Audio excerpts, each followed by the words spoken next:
Hello student, मैं अभिषेक आपका अपने YouTube channel perfect learning club में स्वागत करता हूं। जैसा कि आप लोगों को बताया गया था कि आज से आपकी मैथ की क्लासेस स्टार्ट होंगी, तो आज से आपकी क्लास 10 की मैथ स्टार्ट की जाएगी। और स्टार्ट करने से पहले एक बार गुड मॉर्निंग, राधे राधे, राम राम। चलिए, आज आपका पहला टॉपिक है पॉलिनोमियल। पॉलिनोमियल के बारे में हम पढ़ते हैं। आपने क्लास 9 में पढ़ा ही होगा पॉलिनोमियल के बारे में थोड़ा सा, जिसमें आपको बताया गया था डिग्री ऑफ पॉलिनोमियल के बारे में। किसके बारे में? डिग्री ऑफ पॉलिनोमियल के बारे में। अब चलिए एक बार इसको बता भी दिया जाता है कि डिग्री ऑफ पॉलिनोमियल होता क्या है। कोई भी पॉलिनोमियल होता है, कोई भी पॉलिनोमियल जिसका एग्जांपल हम ले लें, कोई भी पॉलिनोमियल का एग्जांपल ले लिया जाए, जैसे 6x² + 2x + 3। जैसे कि ये एक हमारा पॉलिनोमियल है, तो हमने डिग्री ऑफ पॉलिनोमियल के लिए ये पढ़ा था कि जो इसका वेरिएबल होगा। अब इसमें वेरिएबल क्या है? वेरिएबल हमारा x है। वेरिएबल क्या है? x है। x वेरिएबल में इसकी जितनी ज्यादा पावर होगी वही क्या है? हमारा डिग्री होगा। यहाँ पे पावर कितनी है? x की पावर कितनी है? पावर ऑफ x कितना है? 2 है। तो इसका डिग्री क्या हो जाएगा? डिग्री ऑफ पॉलिनोमियल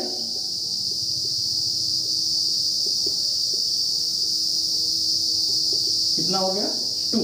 ऐसे ही मान लीजिए 6y³ + 3y² + u = 0। ऐसा है, इसकी पॉलिनोमियल की डिग्री कितनी हो जाएगी? 3। ये तो था क्लास 9 का जो हमने थोड़ा पढ़ा था। हमें इसके बारे में नहीं पढ़ना, हमें पढ़ना क्या है? Zeros of the polynomial. जो क्लास 10 का आपका टॉपिक है, जीरोज ऑफ द पॉलिनोमियल। हम जीरोज ऑफ द पॉलिनोमियल के बारे में पढ़ते हैं कि ये होता क्या है, कैसे होता है और क्या क्या होता है इसमें। चलिए हम स्टार्ट करते हैं। जीरोज ऑफ द पॉलिनोमियल क्या है?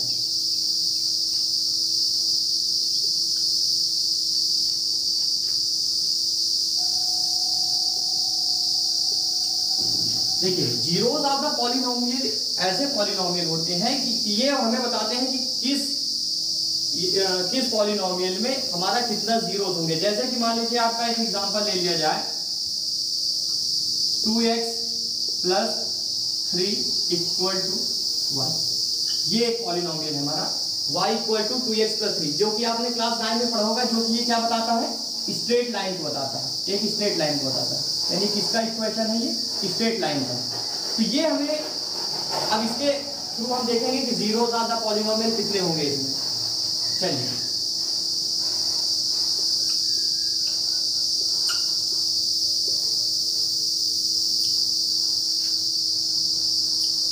हम एक कोऑर्डिनेट लेते हैं। अब ये देखिए, कोऑर्डिनेट कैसे हम चूज करते हैं? हम क्या करेंगे, x की एक कोई भी वैल्यू लेंगे, चाहे नेगेटिव में लें चाहे पॉजिटिव में लें, तो उसके हिसाब से हमको y की वैल्यू ऑटोमेटिक मिल जाती है। अगर मान लीजिए हम x की वैल्यू यहाँ पे क्या लेते हैं? -3। x अगर -3 लेते हैं तो y की वैल्यू क्या हो जाएगी? यहाँ पे देखिए 2,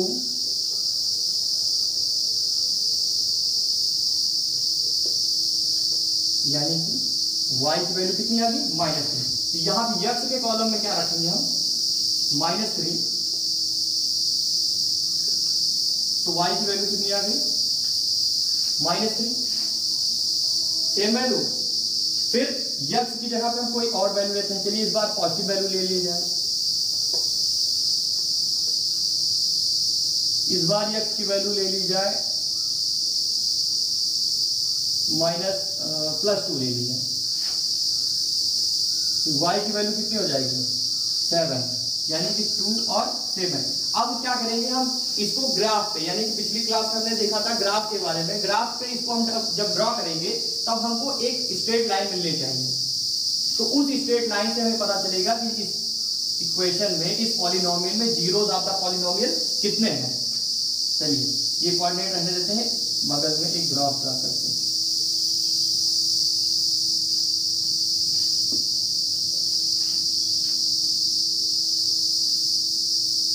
ये हमारा y एक्सिस और ये अब जैसे हमें पॉइंट कौन कौन से हैं? -3 और 2, 7। हम इस पे उतने ही पॉइंट ड्रा करेंगे जितने हमको नीड है। ये हमारा तो 0 0 होता है। 1 2 3 4 5 6 और ये 7, -1 -2 -3 -4 इधर x एक्सिस,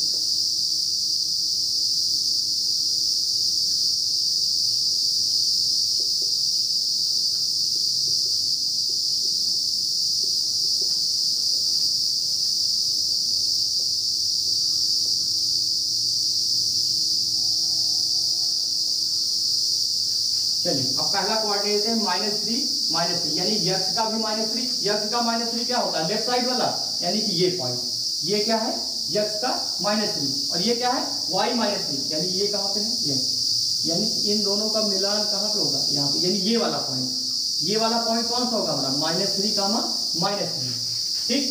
दूसरा देखते हैं, दूसरे में x की वैल्यू क्या है 2 है और y की वैल्यू कितनी है 7, यानी x की वैल्यू 2 कब होगी जब राइट साइड होगा यानी पॉजिटिव, और y की वैल्यू 7 कब होगी जब अप साइड होगा, यानी कि ये, अब इन दोनों को देखते हैं कहां पे आएगा, यानी कि ये वाला पॉइंट हमारा क्या है 2, 7। अब देखिए अगर इन दोनों को मिलाया जाए, यानी कि ये वाला पॉइंट, इन दोनों को मिलाया जाए,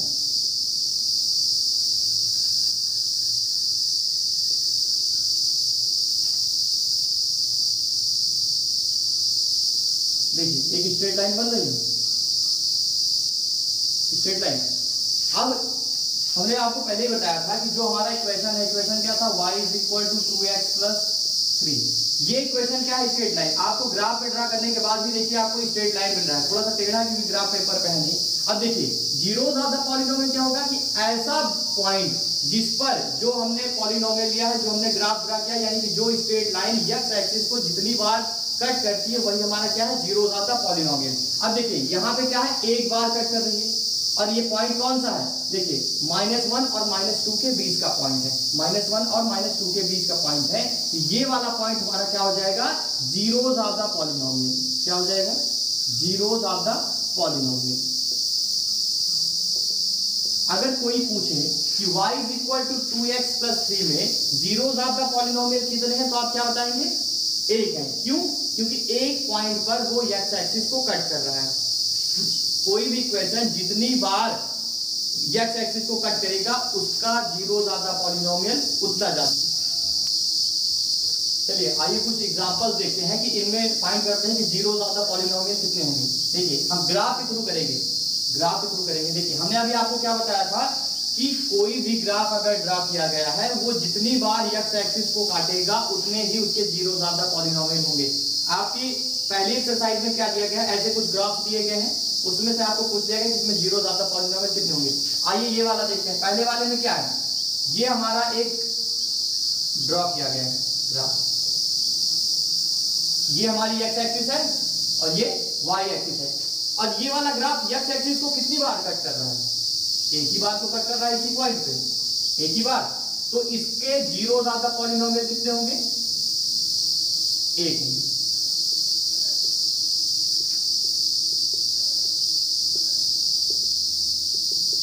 चलिए दूसरे वाले ग्राफ पे देखते हैं, ये क्या है, ये एक हमारा ग्राफ है। अब देखिए ये किस टाइप का है, ये पैराबोला टाइप का है, जो कि आगे क्लास में पढ़ेंगे आप। ये देखिए ये वाला ग्राफ यहां से स्टार्ट हुआ और यहां तक गया, यानी कि इसने x एक्सिस को कितनी बार काटा, एक बार तो यहां पे कटा, एक बार यहां पे, यानी कि इसके जीरोस ऑफ द पॉलिनोमियल कितने हो गए 2।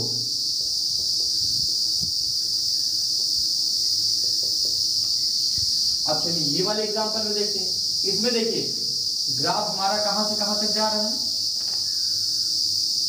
यहां से स्टार्ट हुआ और ये देखिए, यानी कि x एक्सिस पर कितनी बार मिला, एक बार तो यहां पे, एक बार यहां पे और एक बार यहां पे, इसके जीरोस ऑफ द पॉलिनोमियल कितने हो गए 3।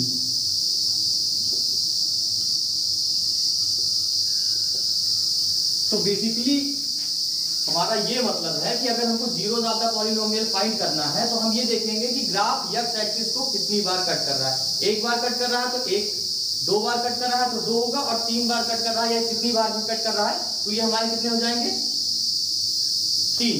चलिए एक आध एग्जांपल और देखते हैं इसका। जैसे मान लीजिए कोई स्ट्रेट लाइन है,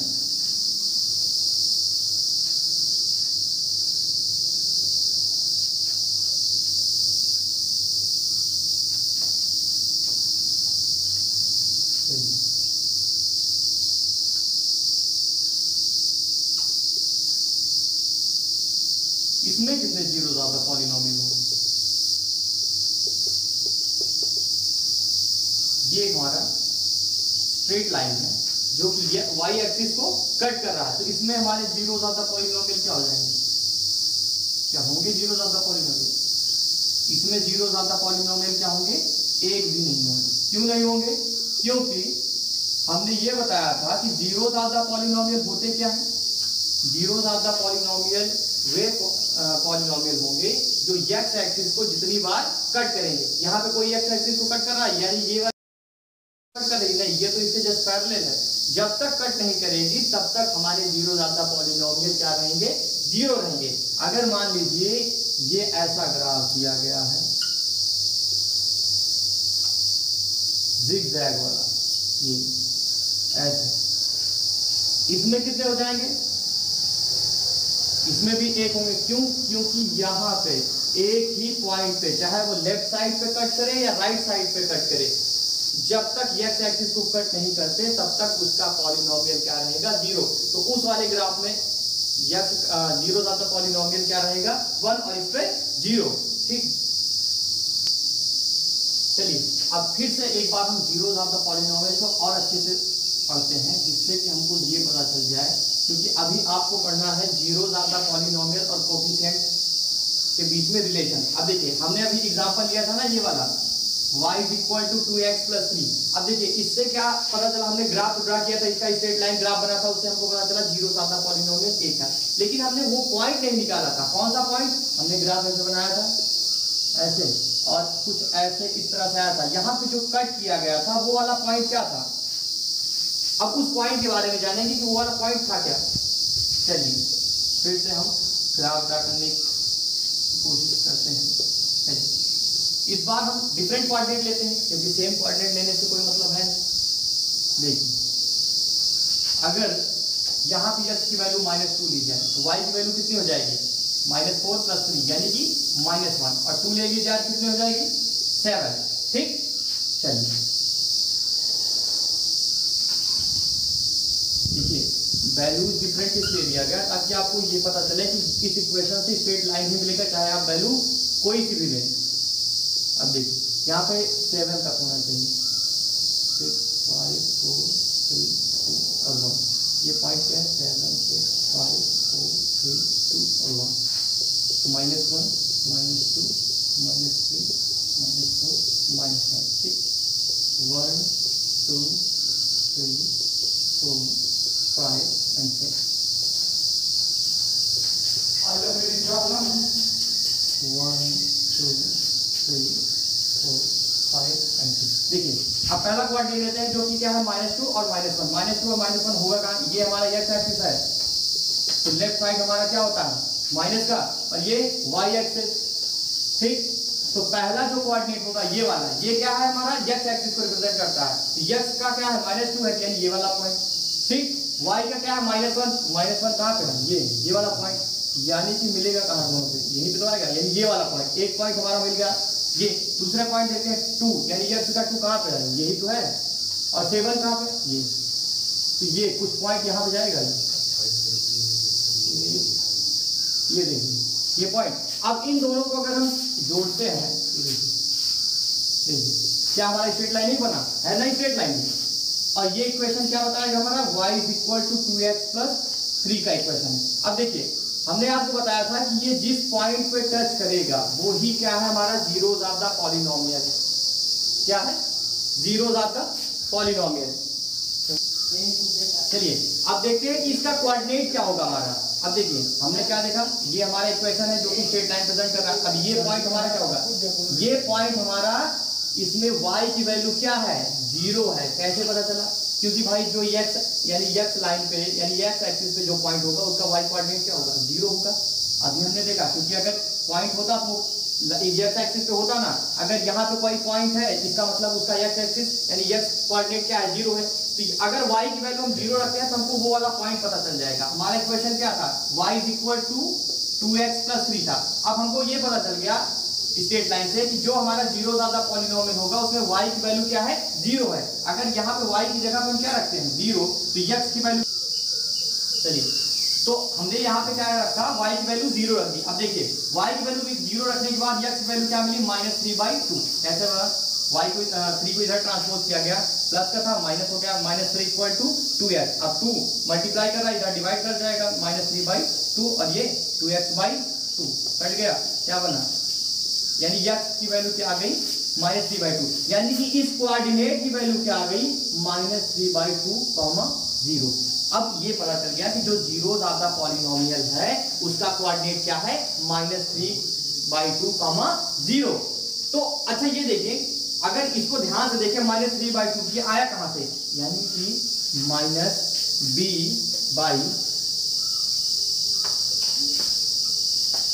ये क्या आ गया, -b का a, यानी कि -3/2 यहीं से तो आया।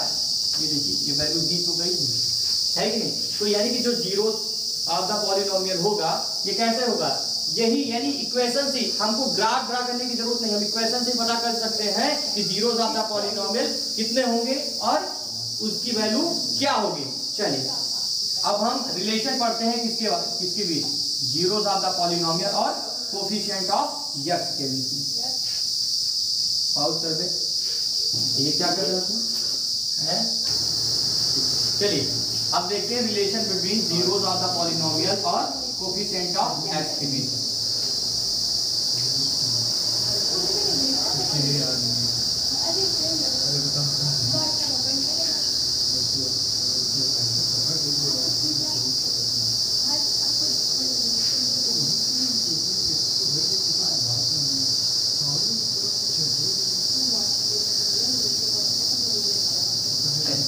एक एग्जांपल दिया जाए,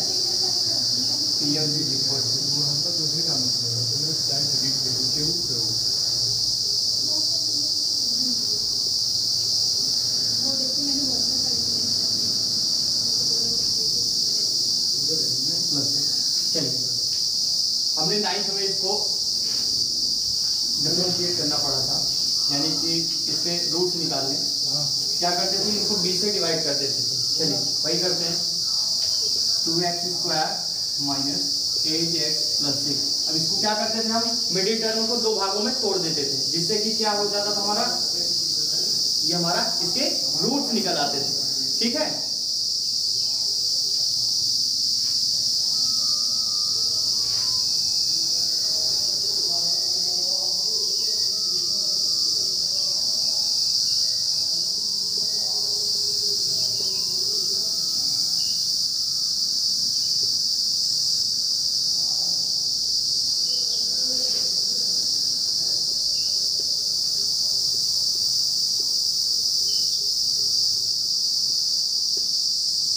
अब ये अगर हमारे 0 ज्यादा पॉलिनोमियल हैं तो इसका मतलब क्या होगा कि इनकी वैल्यू क्या होनी चाहिए, 0 होनी चाहिए इनकी वैल्यू, यानी कि इसकी और इसकी।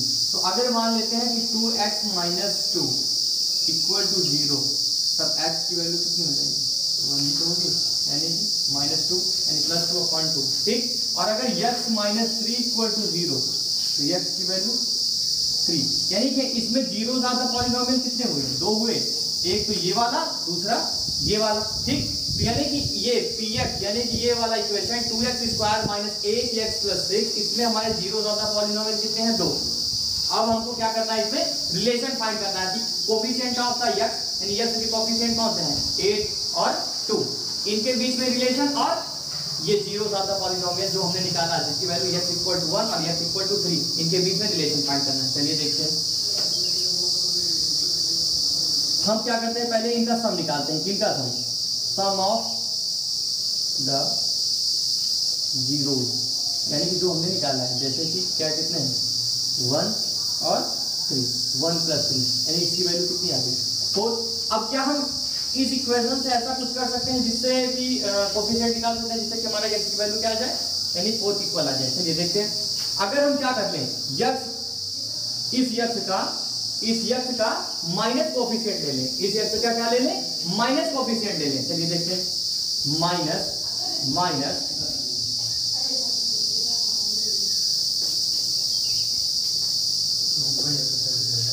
कोफिशिएंट ऑफ यक्स, ठीक, और अपॉन में क्या करते हैं, जीरोस ऑफ पॉलिनोमियल। चलिए इसका सम निकालते हैं। देखिए हमने क्या निकाला था, x की वैल्यू 1 थी और x की वैल्यू 3। चलिए इनका सम निकालते हैं, 1 + 3 = 4। अब हम क्या इसके इक्वल कोई वैल्यू यहाँ से निकाल सकते हैं, हाँ निकाल सकते हैं। अगर हम कोफिशिएंट ऑफ x ले लें और कोफिशिएंट ऑफ x² ले लें। चलिए यहाँ से क्या करते हैं, माइनस का कोफिशिएंट ऑफ x अपॉन में कोफिशिएंट ऑफ x²। चलिए इनकी वैल्यू रखते हैं। वैल्यू हमें एज इट इज रखनी है जैसे कि वैल्यू यहाँ पे दिया गया है। x की वैल्यू यहाँ पे क्या है, -8 है। क्या है, -8। माइनस का साइन पहले से ही था इक्वेशन में ही, माइनस, और कोफिशिएंट ऑफ x की वैल्यू क्या है यहाँ से, -8। क्या रखेंगे यहाँ पे, -8, और कोफिशिएंट ऑफ x² क्या है, यानी कि वेरिएबल के साथ जो नंबर जुड़ा होता है वही क्या है, इसका कोफिशिएंट है। तो x² के साथ कौन सा नंबर जुड़ा है, 2, यानी कि ये क्या हो गया, उसका कोफिशिएंट हो गया।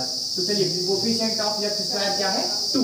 अब इनको सॉल्व करते हैं तो क्या बन जाएगा हमारा, माइनस का और माइनस मल्टीप्लाई प्लस बन जाएगा, यानी +8/2, यानी कि वैल्यू क्या आ गई, 4। ये दोनों इक्वल हुए है कि नहीं, यानी कि सम ऑफ जीरोस और सम ऑफ जीरोस क्या हो जाएंगे, इक्वल माइनस का coefficient of x upon coefficient of x²। या इसको लिख सकते हैं, कैसे लिखेंगे, sum of zeros equal to minus coefficient of x upon coefficient of x²। ठीक, ये क्या बन गया हमारा, सम ऑफ जीरोस का। चलिए इसी तरह क्या देखते हैं, प्रोडक्ट ऑफ जीरोस का।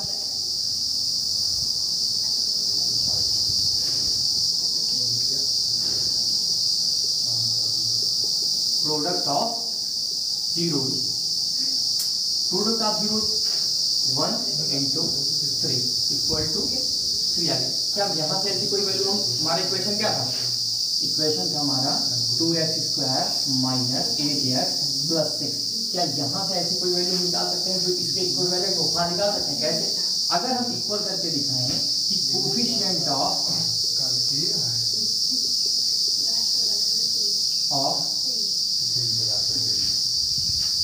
कोफिशिएंट ऑफ में, चलिए यहाँ पे लिखते हैं, ये हमारा क्या है, यानी 6 और अपॉन कोफिशिएंट ऑफ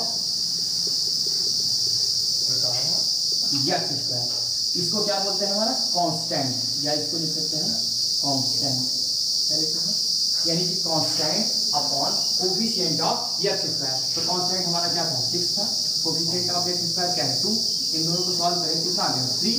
यानी कि प्रोडक्ट ऑफ जीरोस हमारा क्या हो जाएगा, यहां से अगर प्रोडक्ट ऑफ जीरोस देखें,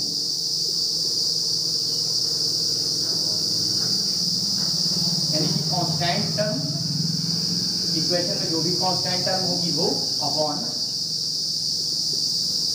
कोफिशिएंट ऑफ x²। ठीक, देखिए हमने क्या पढ़ा अभी, relation between zeros of the polynomial and coefficient of x। अब इसमें क्या बताया गया कि जो हमारा जीरोस ऑफ द पॉलिनोमियल, यानी कि जो भी पॉलिनोमियल का जो भी जीरोस है, अगर उनके बीच और कोफिशिएंट के बीच रिलेशन निकालेंगे तो कैसा बनेगा, अगर उनका सम करेंगे तो वो कैसा बनेगा, minus coefficient of x upon coefficient of x², और अगर उनका प्रोडक्ट निकालेंगे तो constant term upon coefficient of x²। चलिए एक बार एग्जांपल और लेते हैं, px = 3x² + 5x - 2। चलिए अब इसका क्या निकालना है, पहले हम जीरोस ऑफ द पॉलिनोमियल निकालेंगे, उसके बाद इसका रिलेशन निकालेंगे। ठीक है, चलिए तो इसका जीरोस क्या हो जाएंगे हमारे, 3x² + 5x - 2 = 0। चलिए इनका हम क्या निकालते हैं, zeros of the polynomial. Zero क्यों लिया गया, क्योंकि हमको पता है कि इनके जीरोस ऑफ द पॉलिनोमियल क्या हो जाएंगे, अगर जीरोस होंगे तो जीरो होंगे, ठीक, 3x स्क्वायर। अब 5x को क्या मिडिल टर्म को ही तोड़ते थे, अब मिडिल टर्म कैसे तोड़ सकते हैं, देखिए 6x minus x minus 2 equal to 0। Solve करेंगे 3x कॉमन, इन दोनों में 3x कॉमन ले सकते हैं, देखिए x कॉमन है, 3 भी कॉमन है, 3x कॉमन ले लिए, बचा क्या है x प्लस 2। और यहाँ से क्या देखिए, यहाँ पे सिर्फ माइनस कॉमन है, -1 अगर कॉमन ले लें, यहाँ पे क्या बचता है x प्लस 2। अब इन दोनों टर्म देखिए, ये वाली टर्म कॉमन है, इनको कॉमन ले लिया जाए, x प्लस 2 बचा क्या 3x माइनस 1। ठीक, अब ये क्या है, अगर जीरोस आपका अगर ये हमारे जीरोस आपका पॉलिनोमियल है तो इनकी वैल्यू क्या होनी चाहिए, 0 की इक्वल होनी चाहिए। ठीक है, यानी x प्लस 2 इक्वल टू क्या हो जाएगा 0। यहाँ से पता चला x की वैल्यू -2 और यहाँ पे 3x माइनस 1 इक्वल टू 0 है, तो 3x इक्वल टू 1 हो जाएगा और x की वैल्यू क्या आ जाएगी 1/3। यानी कि यहाँ पे जीरोस आपका पॉलिनोमियल की वैल्यू क्या आ गई -2 और 1/3। अब हमने क्या पढ़ा था, अभी हमने जस्ट पढ़ा था कि अगर इनके रिलेशन के बारे में जानना है तो हम क्या करते थे कि सम ऑफ द जीरोस, यानी कि ये जो जीरो, यानी कि ये जो सम आए हैं, ये जो जीरोस आपका पॉलिनोमियल आए हैं, अगर इनका हम सम निकालते हैं तो हमारे इस इक्वेशन के -b/a यानी कि coefficient of x upon coefficient of x square के इक्वल होता था। चलिए देखते हैं क्या इक्वल आता है कि नहीं। सम ऑफ, यानी कि अगर इनको हम इनका सम निकालते हैं तो सम ऑफ जीरोस क्या हो जाएंगे, sum of zeros equal to minus coefficient of x upon coefficient of x square. ठीक है, सम ऑफ यानी जीरोस का सम क्या हो जाएगा -2 प्लस 1/3 इक्वल आना चाहिए किसके, कोफिशिएंट ऑफ x। यहाँ पे क्या है, कोफिशिएंट ऑफ x क्या है -5 है या +5 है, क्या है प्लस लगा है, क्योंकि पिछली बार माइनस इसलिए लिया गया था क्योंकि यहाँ पे साइन क्या था, निगेटिव था, हमको विद साइन लेना है। यहाँ पे क्या लेना है, with sign. Coefficient of x क्या हो जाएगा हमारा 5 और माइनस ये पहले से है, कोफिशिएंट ऑफ x स्क्वायर क्या है यहाँ पे 3। ठीक, अब इनको सॉल्व करते हैं, 3 2 जा 6 -6 प्लस 1/3, ये किसके इक्वल आना चाहिए -5/3 के। अगर इनको सॉल्व करते हैं देखिए दोनों इक्वल आ रहे हैं, यानी कि हमारा जो रिलेशन था सम ऑफ जीरोस का वो क्या है, माइनस का coefficient of x upon coefficient of x square, ये हमारा क्या है सही है। अब देखते हैं प्रोडक्ट, क्या प्रोडक्ट वाला भी हमारा सही है। ठीक, इसको थोड़ा मिटा के ऊपर लिख दे रहे हैं। ठीक,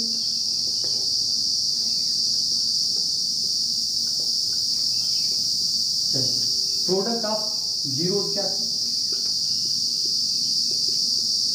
प्रोडक्ट ऑफ जीरोस क्या था, equal to constant term upon coefficient of x square. ठीक है, प्रोडक्ट क्या है, यानी कि -2 और 1/3 का प्रोडक्ट, यही क्या है प्रोडक्ट ऑफ जीरोस, क्योंकि हमारे दो जीरोस क्या है -2 और 1/3 है। अब देखिए कांस्टेंट टर्म यहाँ पे क्या है, कांस्टेंट टर्म क्या है 2 या -2, हमको क्या लेना है विद साइन लेना है। यहाँ पे इसकी साइन क्या है -2 upon coefficient of x square क्या है 3। ठीक, अब इनको प्रोडक्ट करते हैं तो -2/3, देखिए दोनों में इक्वल आ रहा है, यानी कि जो हमारा प्रोडक्ट ऑफ जीरोस है वो किसके इक्वल होना चाहिए। यहाँ से हमारे दो फार्मूले बन जाएंगे, क्या बन गए कि अगर सम ऑफ जीरोस निकालना है तो कैसे निकालेंगे, कोई भी इक्वेशन दिया गया है सम ऑफ जीरोस निकालना है तो minus coefficient of x upon coefficient of x square से निकाल सकते हैं, और अगर प्रोडक्ट ऑफ जीरोस पूछता है तो constant term upon coefficient of x square निकाल सकते हैं। जैसे देखिए अगर मान लीजिए अभी आपसे यही क्वेश्चन इस तरह से पूछता, जैसे ये हमने एक क्वेश्चन लिया था, इसमें क्या पूछ सकता था आपसे, अगर ये सारी चीजें आपको ना पता होती तो आपसे क्या पूछता हूँ, जैसे कि आपके एनसीईआरटी में दिया गया है कि px एक इक्वेशन है 3x स्क्वायर माइनस 5x - 2, ठीक, प्लस 5x - 2, ये एक इक्वेशन है। आपको इसको क्या बताना था, इसके सम ऑफ जीरोस बताना था और प्रोडक्ट ऑफ जीरोस बताना था। अब ये आप क्या करते हैं, sum of zeros product of zeros के लिए क्या करते, पहले इसको क्या करते, ब्रेक करते, इसके सम, इसके दो जीरोस निकालते, उसके बाद क्या करते, उनका एडअप करते या फिर प्रोडक्ट निकालते। ठीक, लेकिन अगर हमको ये फार्मूला पता चल गया, कौन सा फार्मूला, कि सम ऑफ जीरोस होते क्या है, सम ऑफ जीरोस इक्वल टू क्या होते थे, coefficient of x upon coefficient of x square, और प्रोडक्ट ऑफ जीरो क्या होते थे,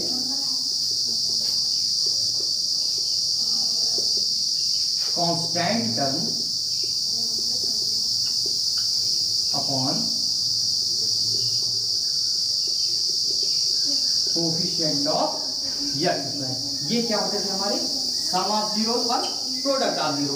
अगर हमको ये चीज पता है तो इससे हम डायरेक्ट ना हमको मिडिल टर्म ब्रेक करना पड़ता, ना ही कोई प्रोडक्ट करना पड़ता, ना ही कोई एडअप करना पड़ता, इससे हम डायरेक्ट वैल्यू निकाल सकते थे। कैसे, सम ऑफ जीरो क्या होता थे, हमको ये इक्वेशन पता है, इसमें हमको कोफिशिएंट ऑफ एक्स पता है क्या है, 5 है, माइनस का 5 लिखिए। कोफिशिएंट ऑफ एक्स स्क्वायर पता है क्या है, 3, वैल्यू क्या गई -5/3, यानी कि सम ऑफ जीरोस, यानी कि ये इक्वेशन यानी ये पॉलिनोमियल का जो सम ऑफ जीरोस होगा उसकी वैल्यू कितनी होगी, -5/3। अगर प्रोडक्ट ऑफ उसका तो क्या, कांस्टेंट टर्म क्या है, -2 upon coefficient of x square क्या है 3, तो प्रोडक्ट ऑफ जीरोस क्या हो जाते, -2/3। ठीक है, अब चलिए इसको एक जनरल फॉर्मूले के रूप में लिखते हैं, जैसे कि एनसीईआरटी वगैरह में दिया गया है। चलिए अगर हम मान लेते हैं कि हमारे जो जीरोस ऑफ द पॉलिनोमियल है, जो हमारे जीरोस ऑफ द पॉलिनोमियल है वो क्या है, अल्फा और बीटा। ठीक, यानी कि कोई भी polynomial, quadratic polynomial,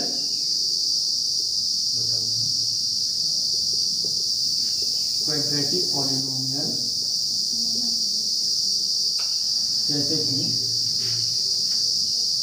ax square plus bx plus c equal to 0, ये हमारा क्या है, क्वाड्रेटिक पॉलिनोमियल। अच्छा, इसको क्वाड्रेटिक पॉलिनोमियल क्यों कहा गया, क्योंकि यहाँ पे x की पावर 2 है, क्वाड से मतलब स्क्वायर, यानी x की पावर 2, यानी इसी क्या बोला गया, क्वाड्रेटिक पॉलिनोमियल। हम क्वाड्रेटिक पॉलिनोमियल के बारे में पढ़ रहे हैं। देखिए तो क्या बताया गया कि अगर इस क्वाड्रेटिक पॉलिनोमियल के जो जीरोस हैं, जीरोस कौन कौन से, अभी हमने बताया था जीरोस कैसे निकालते थे, इनको ब्रेक करके जो इसकी वैल्यू आती थी, x की वैल्यू जो आती थी वही हमारे क्या होते थे, जीरोस ऑफ द पॉलिनोमियल। तो इनके जीरोस क्या हो गए, जीरोस ऑफ पॉलिनोमियल क्या हो गए इसके, मान लीजिए अल्फा और बीटा, अल्फा एंड बीटा।